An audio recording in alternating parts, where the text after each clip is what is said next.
So this is an image, or a drawing rather, based on a paper cut that I did. I just light boxed the paper cut.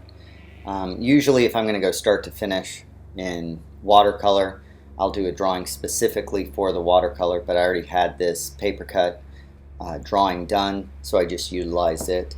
So I'm starting with one single wash. I'm just saturating the paper. This is 140-pound cold press Canson watercolor paper.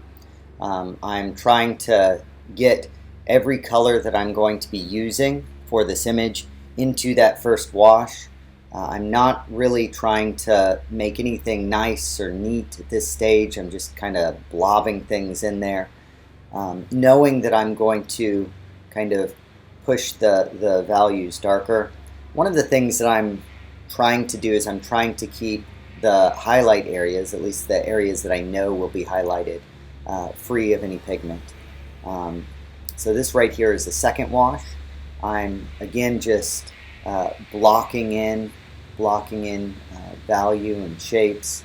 I'm trying to do the kind of structure that I did with the paper cut for the second wash, and I'm just blocking in some drawing, pushing the values a little bit, trying to bounce that color everywhere.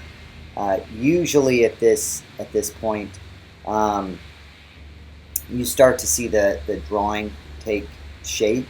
I don't push it too far just because I know that the hair is going to be really dark. I also have the dark of the eyebrows. So I'm just wanting to kind of bounce the color around but not really finish. I used a blow dryer to dry, and now I'm just blocking in the mass for the hair. Again, just trying to keep things simple. I'm working with a fairly large brush. This is a flat brush that I'm using. I knew that I was going to go very dark with the hair, so I was just using this right here, this wash, to kind of have a background color, to make sure that there was something behind there. Looked like there would be some color depth behind the dark values that I was going to be adding.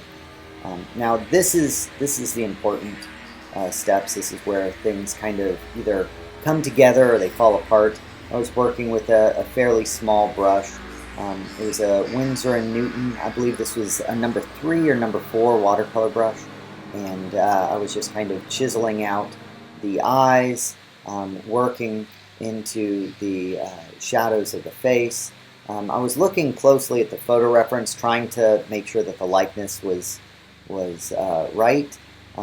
It was hard to get the likeness right, or it's hard to get the likeness right with watercolor. It's easy to go for mood, but likeness is can get destroyed in moments, especially if you're working from like a kind of loose drawing like I was working from.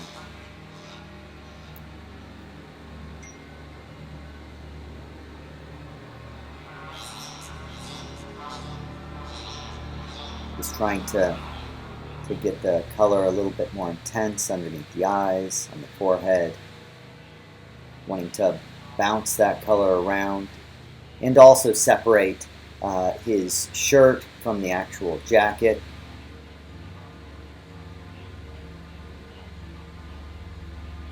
So at times I like to work wet on wet, at times I like to let things dry out. Especially with the jacket, I wanted that dark pigment that I put on the edge of the jacket. I wanted that to bleed into the brown. I just used a hair dryer to dry it off a little bit more. Sometimes I use the time with the hair dryer just to kind of plan what I'm going to be doing next. So if I get to a point where I'm like, okay, I'm not sure how to move forward, sometimes it's better to just kind of hold off and wait, and let the paint dry so that I can kind of figure out what my next steps might be. I always keep some paper towels handy to soak up any additional watercolor that I might not want there. But you've got to be careful with that because you can damage the paper relatively easily, especially if you rub the watercolor out. So you got to make sure that when you're getting the watercolor out, you're dabbing it.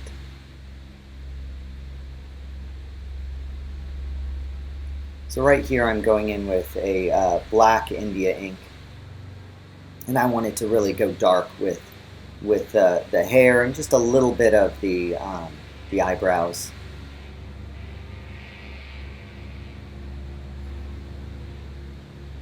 And also bring that dark into the jacket. Used a toothbrush to spritz. And there's the final.